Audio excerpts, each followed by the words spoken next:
Assalamu alaikum. Okay. God willing, today we will be reading from Surah 22, Surah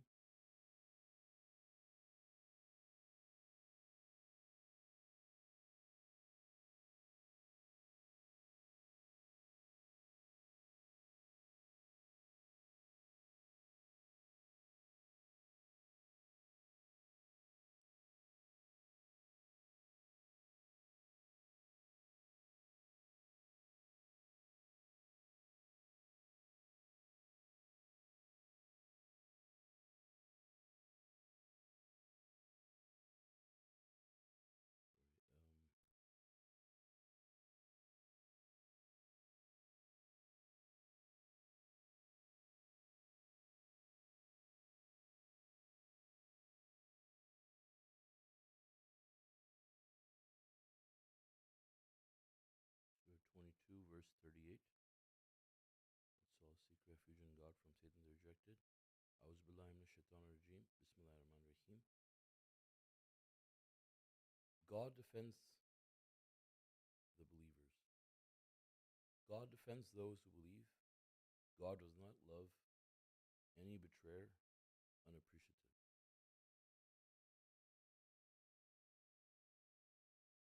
Synagogues, churches, and masjids. Permission is granted to those who are being persecuted since injustice has befallen them, and God is certainly able to support them.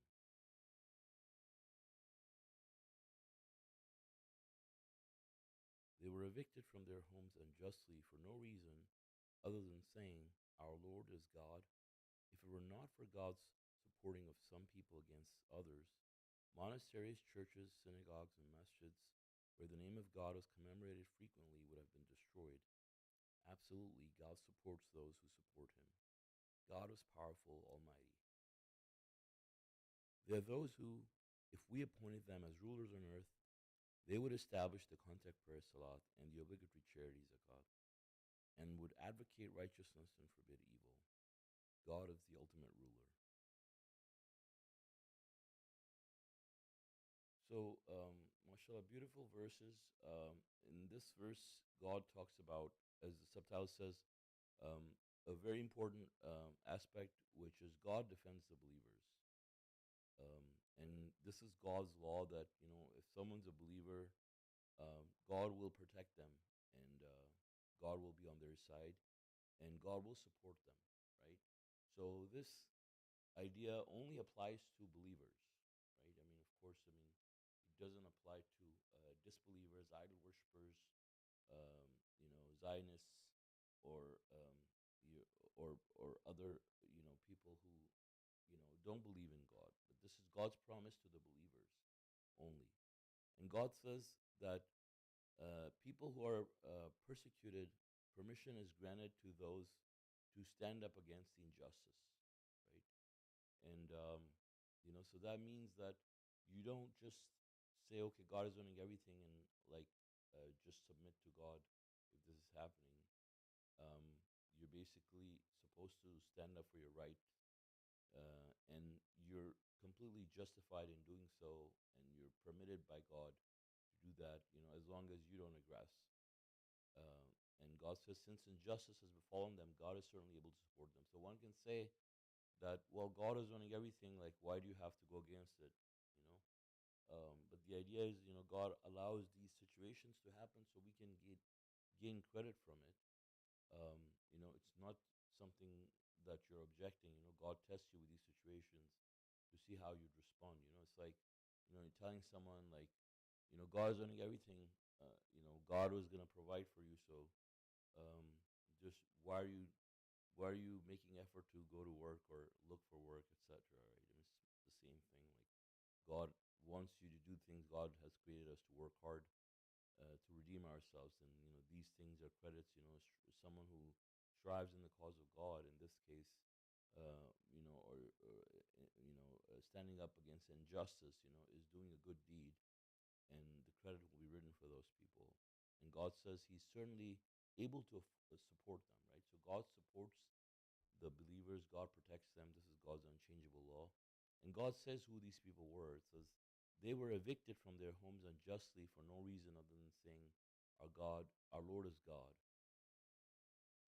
So these were the people who were submitters to God alone, monotheists, and they were evicted from their homes by these people. So obviously, when you're not able to practice your religion freely, and there's obviously enough people, then they can stand up and fight. Obviously, if there's just one or two people, then you have to immigrate because you can't practically fight against the whole world.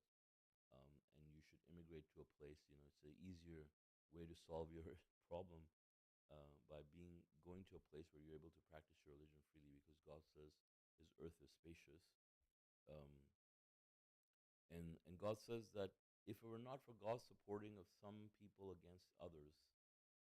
So notice that it's not talking about just masjids, it's talking about synagogues, churches, monasteries, and masjids. So all of the religions are pretty much major religions of the world are represented here.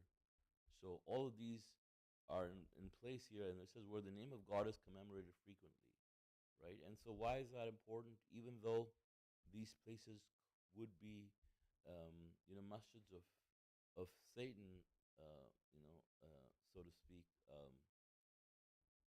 There's the fact is that many people will come from these places. Now that doesn't mean that we go to these places or we start attending their studies because there are people that are going to come out of there. Yeah? And a lot of people will make these kind of justifications to go to mosques of hypocrites and mingle with hypocrites because there are people that will come out of them. Well, God says here that there's monasteries, churches, synagogues, and masjids where these believers, where God's name is commemorated, and believers will come out of there that will join the submitters later, right?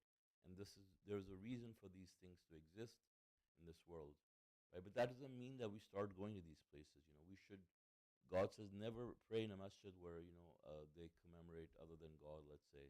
And so if you think about that and you think about a church, for example, I mean they're worshiping Jesus. If you think about a mosque, they're most likely commemorating Muhammad in this era. So um, you're not going to go and pray there, for example, right? But it's uh, it's God's system that He has allowed it in His wisdom that these places exist, you know, so people can commemorate God frequently. And so commemorating God is such a significant thing that even churches and synagogues are there, because if you go outside the church and a synagogue, for example, you go out in the real world, there's no mention of God, but you go in a church, at least they mention God, at least they talk about a creator, which is comparatively speaking good for them, right? And so these things do exist, and it says if it wasn't for that reason, these places would have been destroyed, you know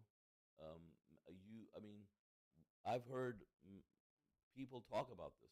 For example, I've heard um, the Zionist people, for example, talk about how if they invade another country other than Israel, for example, that they would destroy all the churches there, and naturally probably all the mosques too. You know, but so God doesn't allow that to happen, right? I mean, you can see God's system, and God doesn't allow that to happen, and these places still exist, and people are able to go in there and freely, practice their faith. And God says, absolutely, God supports those who support Him.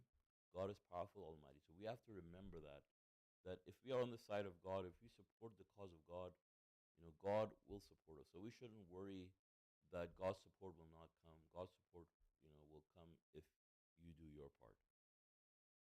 And God says these are the people that if God appointed them as rulers on earth, um, if God appointed them to a position of authority, they would establish their contact prayers and the obligatory charity and would advocate righteousness and forbid evil, right? So they wouldn't forget God, and Solomon was a great example. He established his contact prayers. Um, he gave his obligatory charity. He built mosques and stuff, probably, and gave to charity from his own charity. I mean, from his own treasures, right? And advocated righteousness and forbid evil. And God says every believer will do that. Um, Verse 42, if they reject you, the people of Noah, Ad, and Thamud have also disbelieved before them. Also the people of Abraham and the people of Lot, and the dwellers of Midian. Moses was also rejected. I led all these people on, then I called them to account. How devastating was my requital. Many a community have we annihilated because of their wickedness. They ended up with ruins, still wells, and great empty mansions.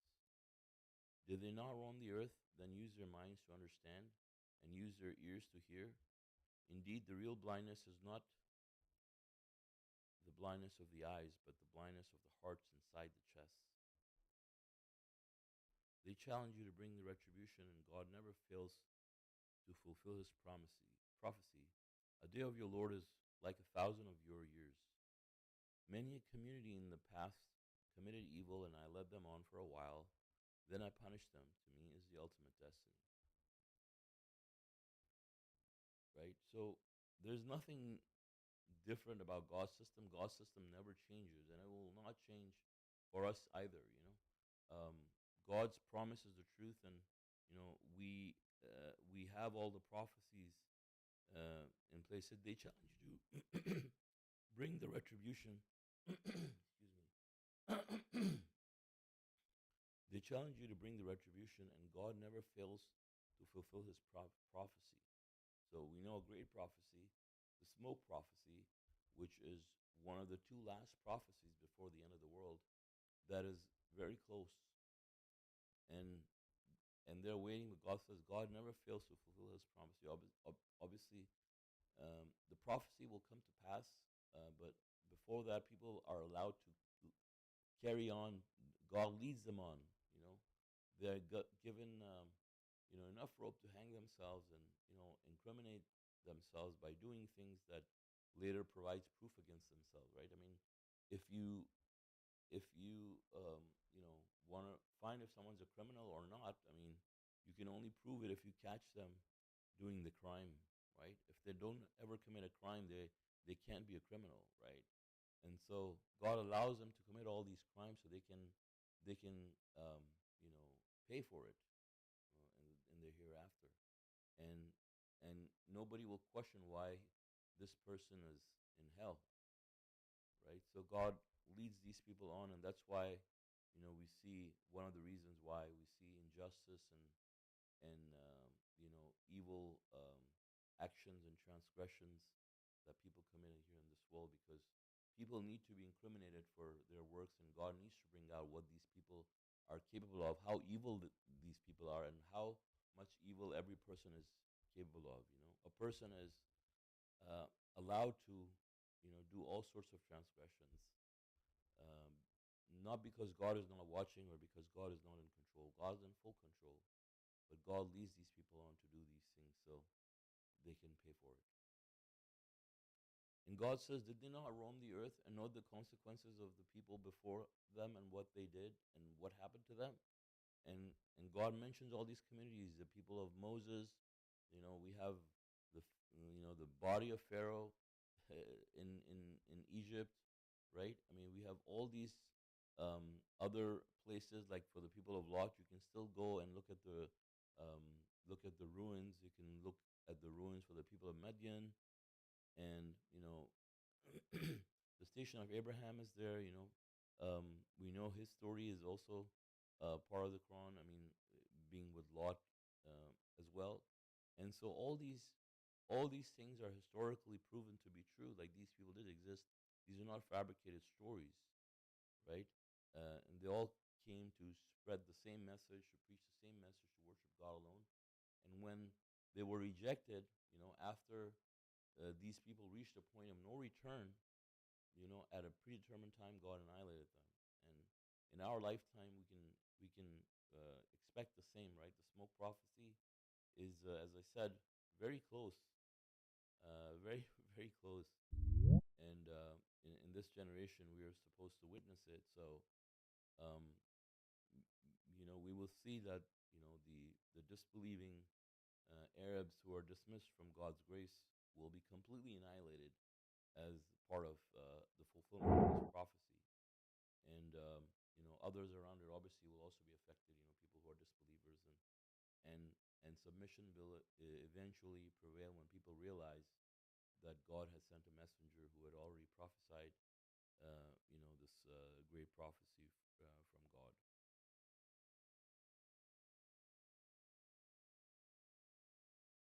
So, verse 49, speaking of God's messenger of the covenant, uh, it says, God's messenger of the covenant, say, O people, I have been sent to you as a profound warner.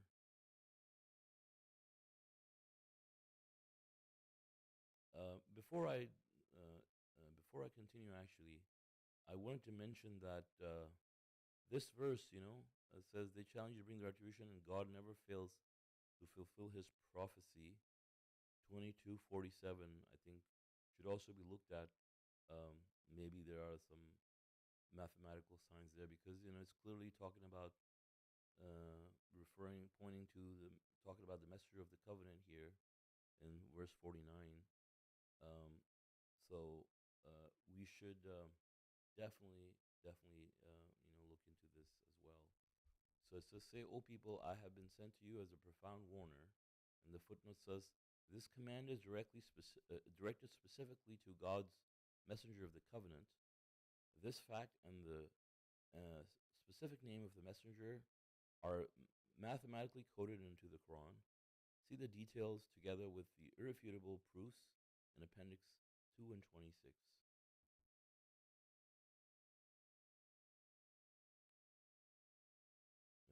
And verse 50 says, "Those who believe and lead a righteous life have deserved forgiveness and a generous recompense. As for those who strive to challenge our revelations, they incur hell." So 22:49 is referring to God's messenger of the covenant, and um, so that's why I mentioned that we should take a look at it. And there's more evidence on God's messenger of the covenant in the Final Testament Authorized English Version, in Appendix 2 and 26 at the end of the Quran. And you can take a look at it for more details about the proofs regarding the messenger of the covenant.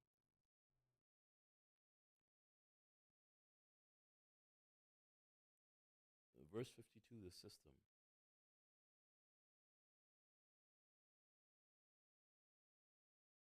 "We did not send before you any messenger nor a prophet without having the devil interfere in his wishes. God then nullifies what the devil has done. God perfects his blessings. God is omniscient, most wise." And the footnote says, throughout this worldly test, Satan is allowed to present his point of view. We are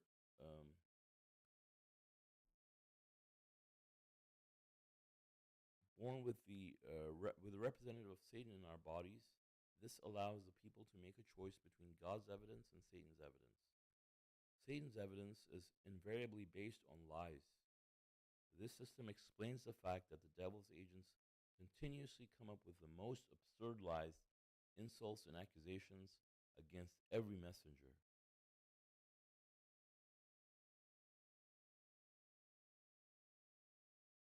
Right? And so we can see naturally, I mean, there's all sorts of accusations,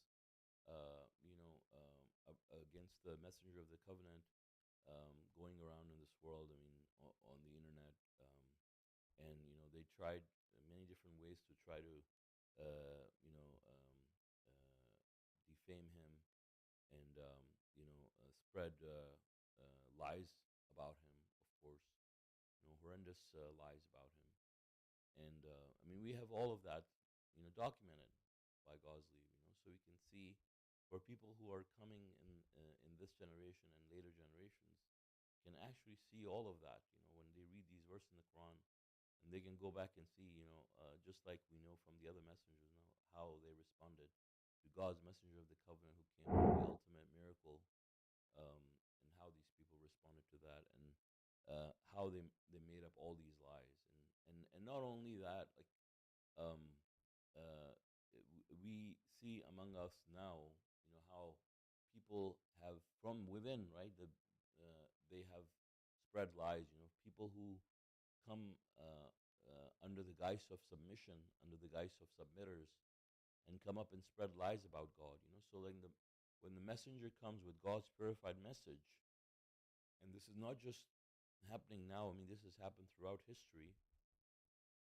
That when the messenger comes and brings the proof, and then people within the religion, not from outside even, or they come from outside, but they enter into the religion, claim to be part of the religion, claim to preach the message, or be these righteous vanguards of submission, and spread lies to people.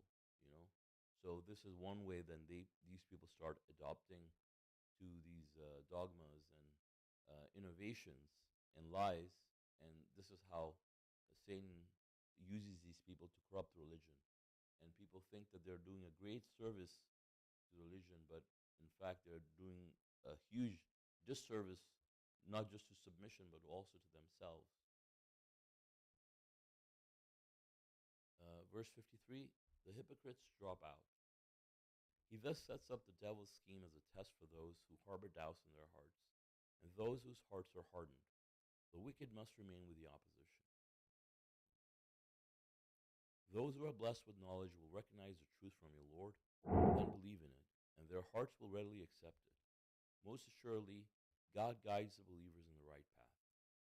As for those who disbelieve, they will continue to harbor doubts until the hour comes to them suddenly, or until the retribution of a terrible day comes to them. Okay, so the hypocrites are thus dropped out, right? Because they listen to these lies, they listen to the innovations, they listen to the um, fabrications that are spread by these agents of Satan, um, and and this is how God allows them to be exposed, and this is how they drop out. Now, a lot of times, for example, people will ask us, like, there were other people that were part of your community and were joining the Quran studies. Why aren't they here anymore? You know, and this is what happens. Satan comes to them with a hook, and just like fish, they bite it, right, and they get stuck to it, and then they're basically trapped in Satan's scheme, Satan's traps, and then they drop out simply, right? I mean, um, and this is God's system, and so for those people who harbor doubts in their hearts, those are the people who will get attracted to these lies. I mean, it's interesting. Um, the way the devil works is, he doesn't just tell them that, no, don't follow this message, because obviously, then the person will be harder to convince, because they've already concluded that they want to follow this religion, and then they also have to keep their social relations and all the other things. So he comes to a, he comes in a way that he can uh, you know uh, you know cause less alarm also to the person, and also to the others around them, because obviously when you see someone go astray, you're going to try to help them too, right? But this happens in a very secretive manner inside the person's heart.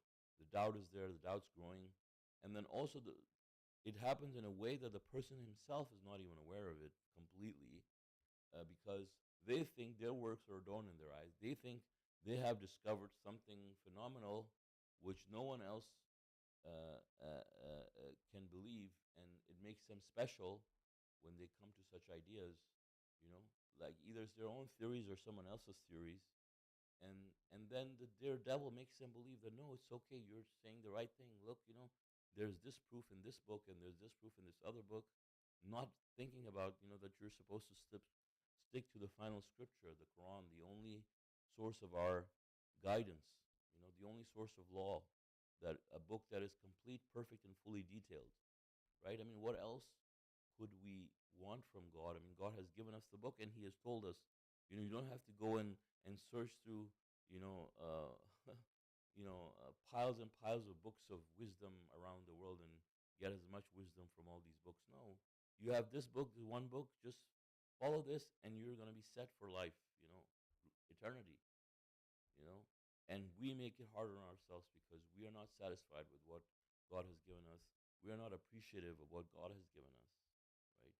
God willing, we can all be appreciative of the fact that God has given us a book that is complete, perfect, and fully detailed, and we can say it not just with lip service, but we can prove it with our actions, with our life, um, with the laws that we uphold, right? With the laws that we preach. There's many people, obviously, now that are beginning to say that they're submitters and claim that they're submitters and they follow Quran alone. Masjid Tucson being one of them. They were supposed to follow, Quran alone, right? And people will always, look at them to think that this is where, okay, the messenger of the covenant was here. This is where the truth is coming from. And they'll look at other submitters and say, oh, these people are submitters that have been practicing submission for so many years, so they must be telling the truth. They must know what they're talking about, and they will end up believing them, not trusting their own senses most likely and blindly following them, right? Which is also their own fault, by the way. But this is why these people will have a greater responsibility, and will pay for it eventually. And God says, as for those who continue to harbor doubts in their hearts, they will continue to do so until the hour comes to them suddenly, or until their hearts are still. So, um, you know, so these people will continue to do these things. They'll never realize that what they're doing is horrendous until they meet their Creator, and then God says, obviously, they go to the lowest ranks. The hypocrites go to the lowest ranks of hell. They're worse than an atheist or a regular, disbeliever, or someone who just says, I worship the Buddha or anything like that, because um, these are the people that are claimed to be righteous, especially the people who claim to be submitters, who claim to worship God alone and say that they follow this book and they believe in the mathematical miracle when they really don't. When you show them mathematical proofs, they say, this is all made up. And God brings these things out. God has his way of exposing everybody, you know. So God creates these situations around it. Someone who says, oh, I pulled the Quran alone. I mean, God creates situations where they're exposed that, they're just offering lip service. They're not really believers. Verse 56, Satan's temporary kingship.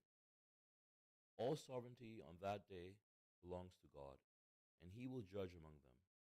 As for those who believe and lead a righteous life, they have deserved the gardens of bliss, while those who disbelieved and rejected our revelations have incurred a shameful retribution.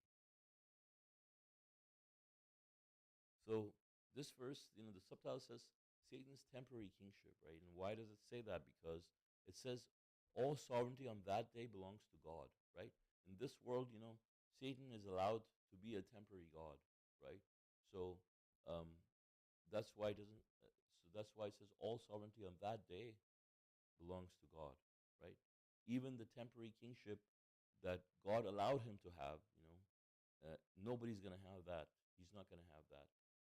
All sovereignty will be completely to God, and he will judge them on that day. He will not be able to, do anything for his constituents on that day. Verse 58, striving in the cause of God. Those who immigrate for the sake of God, then get killed or die, God will surely shower them with good provisions. God is certainly the best provider.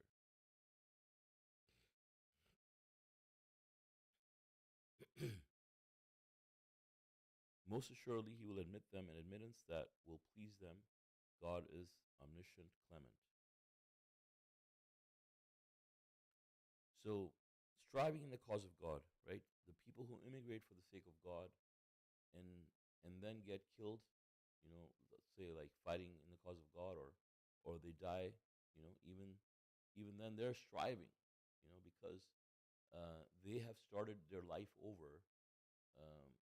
They have given up their homes, given up their, people that they knew, their friends, some of their loved ones, and um, they blindly trusted in God, put their faith in God, knowing that God will provide for them. It's definitely a blessing from God, and a cause for someone, a means for someone to attain higher ranks with God. Because it's the person who's will immigrate in the sake of God. I mean, all of this involves striving. I mean, we are rewarded by God based on the effort that we put in. Based on our, not based on the results, but based on our effort, right? In this world, I mean, you could be studying uh, all year long and not get the results that you expected. Because it's could be achievement based, right? You're rewarded based on your achievements. The teacher does not know how many hours you studied for your exam. The teacher just looks at the exam and says, "Oh, you answered, let's say 9 out of 10 questions, so you get 90%, right? Or you answered only 2 out of 10, you get 20%. But you could have studied it for so long, but you're not rewarded for that. But with God, you're rewarded for the effort. So person who immigrated in the sake of God, he's rewarded for his effort, how much effort he put into it, the thirst, the hunger, the uncertainty, the fear. I mean, all these things they have to fight against, right? To be able to uh, do something like that. Obviously, and also they may have to. There may be financial sacrifices involved. People may have their life savings that they would use to immigrate, and um, I mean, God is the one who rewards people, and He's the one who accepts these things from people, mashallah. And He creates the scenarios where He's so merciful that He allows, His worshippers to attain the maximum amount of credit. I mean, if God wanted, these people wouldn't have to immigrate either, right? I mean, God, knowing that these people are submitting souls, they wouldn't be placed in a dangerous situation where they're not allowed to practice their religion. Why the difficulty, right? Because God wants these people to get credit, you know, and so God allows them to be in these kinds of situations so they can immigrate and get credit from God. And God says He will shower them with good provisions. He's certainly able to provide. And so God says He also provide them generously. In another verse, He will also provide them generously in this world and in the hereafter, right? So it's not just that, obviously, for any worshiper of God, right? But especially in this case, not just in the hereafter, God says He will provide them in this world also generously, right? So it's God's promise that they shouldn't have to worry about the financial situation being one of the biggest concerns, in all of this, when someone's immigrating. And then God says, most assuredly, He'll admit them at an admittance that will please them. So obviously, their uh, rewards in this world, and of course, there's nothing comparable to the ranks in the hereafter. How what God promises for the believers. So nothing compares to that. Divine help for the oppressed. It is decreed that if one avenges an injustice that was inflicted upon him equitably, then is persecuted because of this, God will surely support him. God is partner forgiving. Okay, and so God says that He helps the oppressed, and we see, for example, we have the account of the history of the people of Moses, how God says He willed to compensate those who were oppressed on earth, right? And of course, God supported them because there were people among them who believed, right? And when Moses came, these were the people who became believers. So this was God's plan, right? And so likewise, if there are believers, that are being oppressed, God knows them. God will support them. Obviously, now for people who are disbelievers and they're oppressed, that's just something that they earned. God, because God doesn't help or support people who don't support Him, right? God supports those who support Him. He says, right? So if they're on the devil's side and they're oppressed, that's just the misery they have put on themselves because they chose to be out of God's protection, right? But let's say if there are believers among them and they're also oppressed, then God may allow the situation to be different, right? To cater for every person. I mean, God is the most wise, and His plans are, beyond us. We see things that are happening around us sometimes, and we have no clue why things are happening the way they are. But God is wise, and He has a plan for everything, and He knows what every person deserves. And we can see that from the example, for example, from Moses' guiding teacher.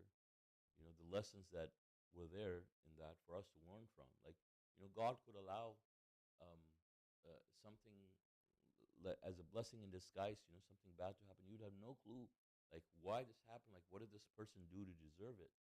But God has a, master plan. He's the most wise. He has a good reason for everything, right? And so this is why a submitter should also, another reason why a submitter should also be always cheerful, knowing that God is running everything, and there's a good reason for everything, and we should learn to submit to God cheerfully, knowing that. Verse 61, God's omnipotence. It is a fact that God merges the night into the day and merges the day into the night, and that God is here as here. It is a fact that God is the truth, while the setting up of any idols beside him constitutes a falsehood, and that God is the Most High, the Supreme. Do you not see that God sends down from the sky water that turns the land green? God is sublime, cognizant. To him belongs everything in the heavens and everything on earth.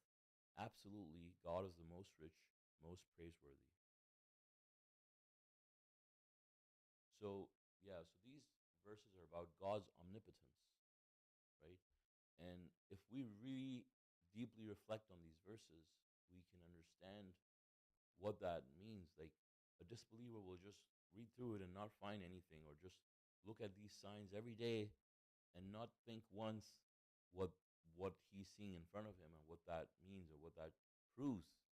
But for a believer, I mean, if you take a moment to look at these signs, I mean, he merges the night into the day and merges the day into the night. I mean, first of all, this shows to us like how the earth is, round too, because the way it says he merges the day and merges the night,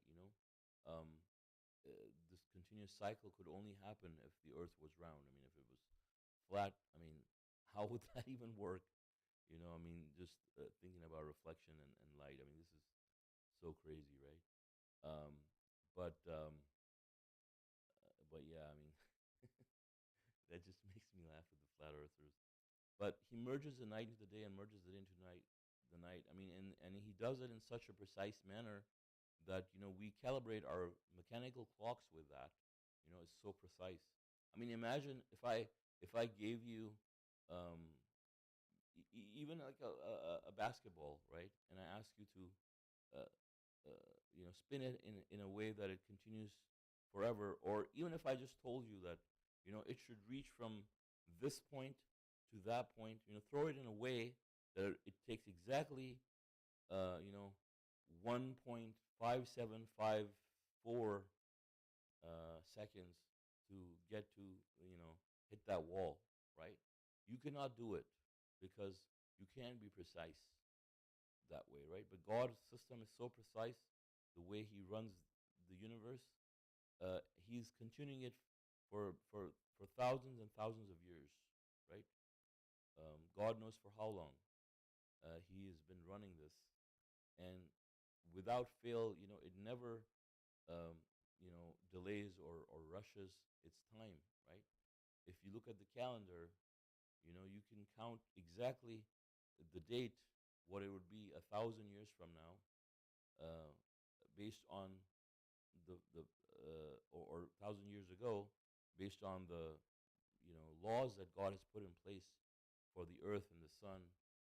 And you could do the same for the lunar calendar. You could go back 1,000 years, um, and know exactly what solar date it was and what lunar date it was, you know, because this is God's perfect design, right? And so this shows His omnipotence, His precision. That He never loses that precision. He keeps doing it forever. Even if you figured out a way to spin something, like let's say you're spinning, an object with a thread, right? And you exactly figured out a speed, and you start doing it.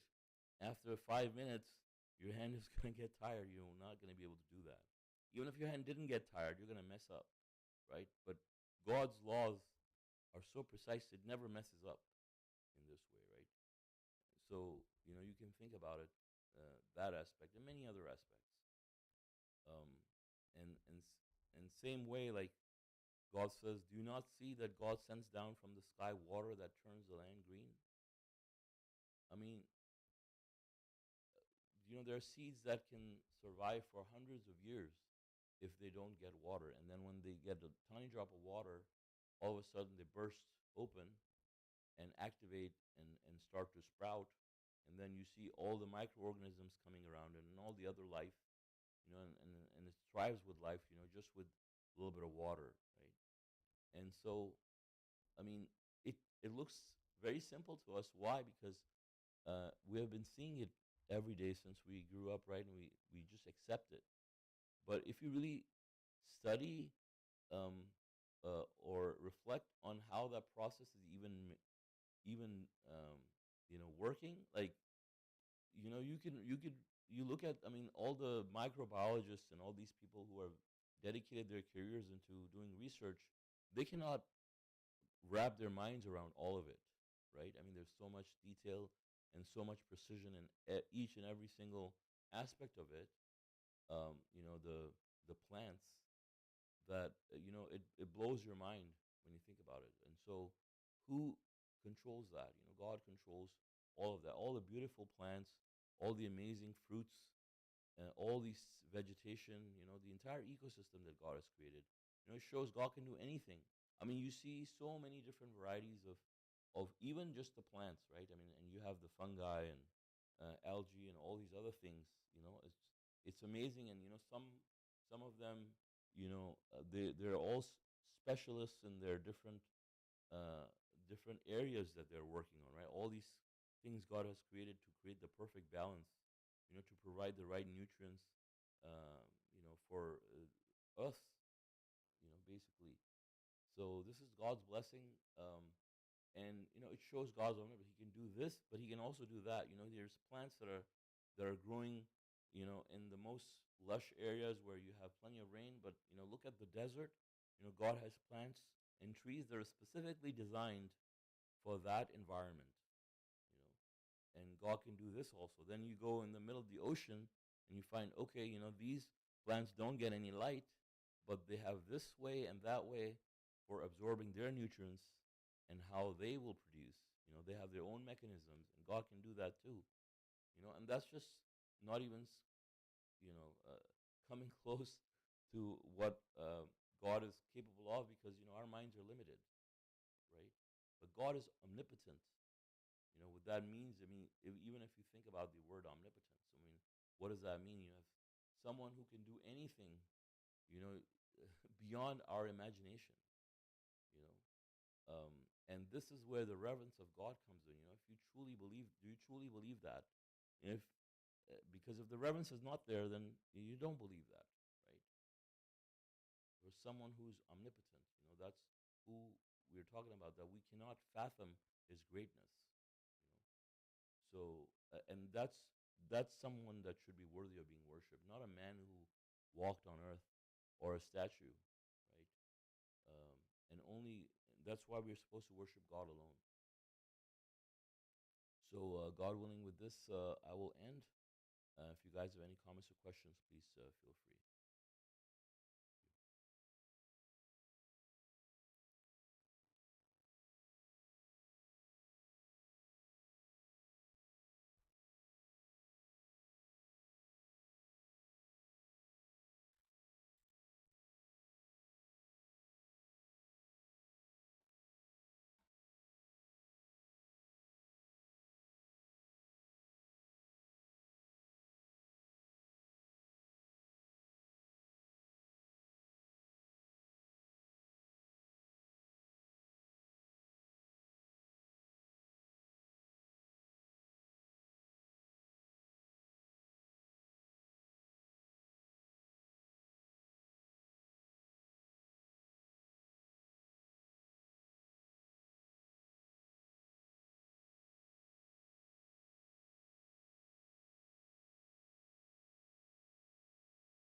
I think this works.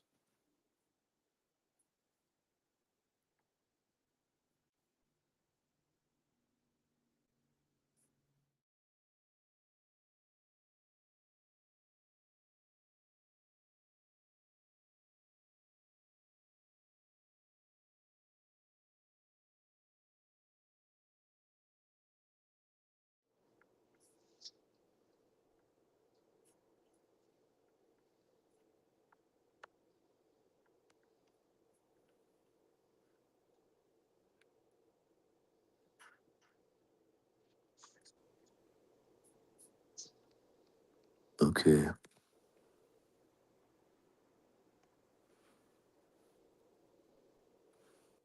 So, any comments?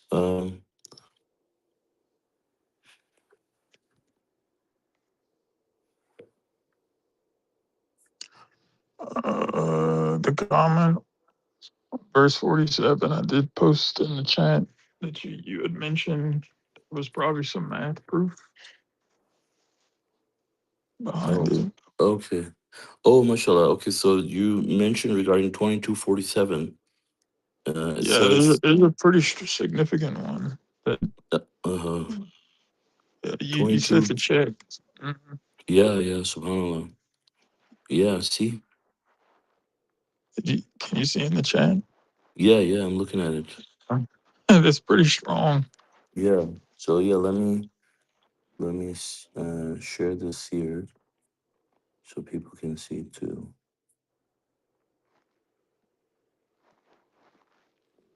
Where is it? Okay, here's the number on chat.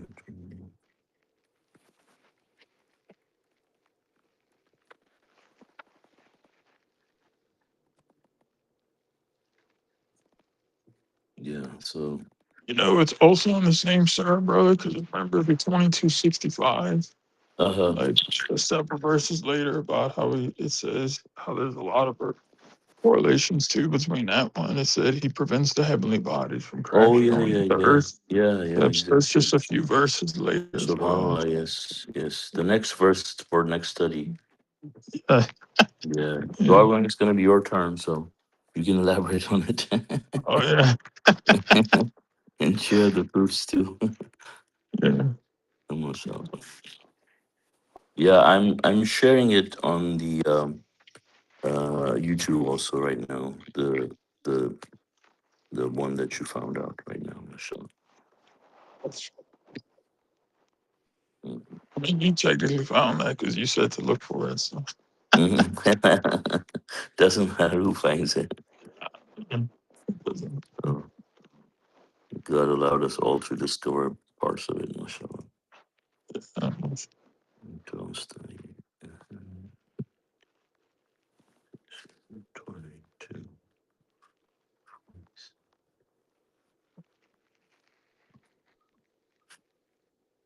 Yeah, like verse 41 about if there are those who if we appointed the rulers on earth, they would Uh-huh. establish contact prayer, the Mm, obligatory charity, and advocate the right path, the righteous, advocate righteousness and the mm, path of God alone, and all the good traits and qualities and rights of our religion. mm.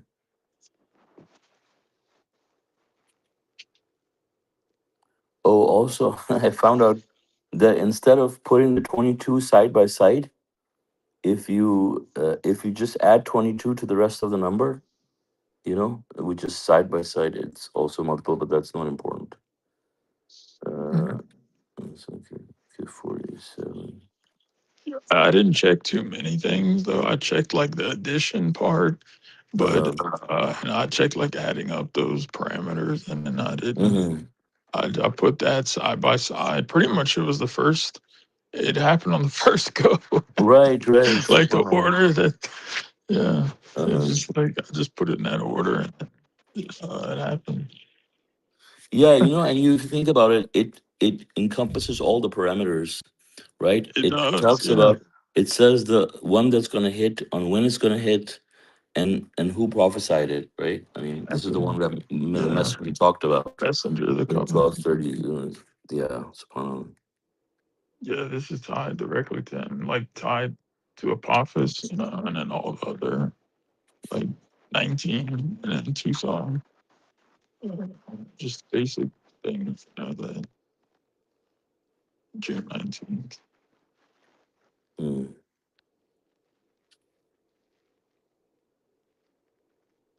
Yeah, and then the verse at verse 49, God's messenger of the covenant.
Verse 52, we can see that about how the system works. What? Verse 52, about how the system. Uh huh.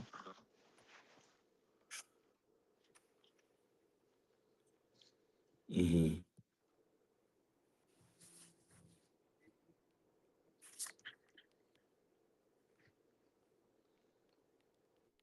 Yeah, I like how the footnote, it starts out throughout this worldly test, right? Because that's, I mean, why, we have the system and all these things happening, all these, the devil's lies and all these falsehoods that are prevalent, everywhere.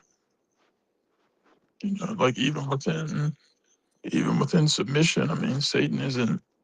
It makes sense too, because it would kind of be shocking, I guess, like if we, because we see all the other religions corrupted at this point, and in submission, um, true Islam, I guess we could but we call it submission. The restoration of the message, purification and consolidation. And then, it would be really something strange if like nothing happened to it, or Satan would just leave it alone, But that's not the case, he's gonna continue to attack, uh, and then like the end of the footnote says, they come up with the most absurd lies, insults, and accusations against every messenger and prophet.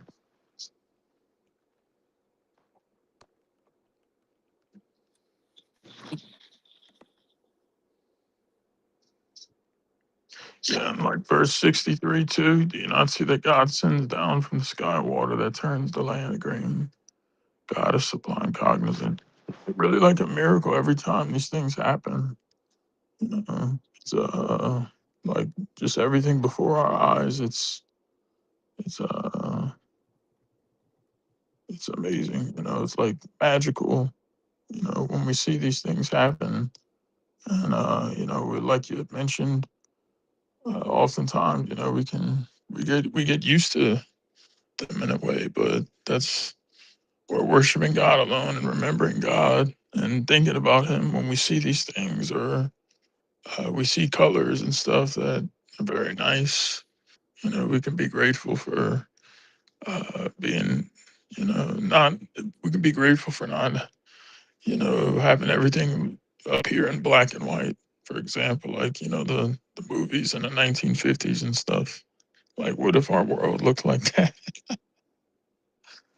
Mm-hmm.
All right. Any other comments or questions from anyone?